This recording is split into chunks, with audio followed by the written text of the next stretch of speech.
मुख्यमंत्री बळीराजा पानंद रस्ते योजनेच्या समितीत पंकज वाडेवाले यांची निवड।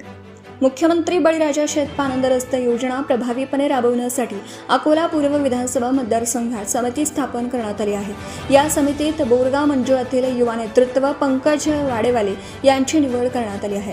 आमदार रणधीर भाऊ सावकर यांच्या निर्देशानंतर ही समिती स्थापन करण्यात आली असून 5 शेतकऱ्यांचा यामध्ये समावेश करण्यात आला आहे। उपविभागीय अधिकारी अकोला कार्यालयाकडून याबाबत अधिकृत पत्र जारी करण्यात आलं असून या निर्णयामुळे ग्रामीण भागातील क्षेत्रस्ते विकास कामांना गती मिळण्याची अपेक्षा व्यक्त केली जात आहे।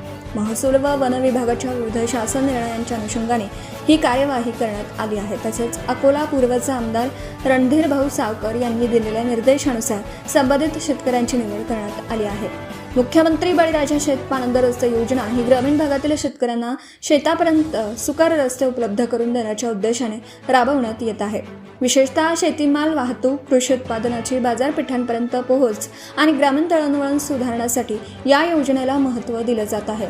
योजनेच्या अंमलबजावणीत स्थानिक पातळीवरील प्रगतीशील शेतकऱ्यांचा सहभाग वाढवण्याच्या दृष्टीने समितीची रचना करण्यात आली आहे। दरम्यान बोरगाव मंजू परिसरातील एक सक्षम कार्यकर्ता म्हणून पंकज वाडेवाले यांच्या निवडीकडे पाहिलं जात असून त्यांच्या नियुक्तीने परिसरातील विविध प्रलंबित क्षेत्रस्त्यांची कामं मार्गी लागण्याचा विश्वास व्यक्त केला जात आहे। त्यांच्या निवडीचे सर्व स्तरातून स्वागत होत आहे। सत्यशोधक न्यूज चॅनलसाठी मुख्य संपादक Santosh Gavai, Akola. Subscribe now and press the bell icon. Never miss an update.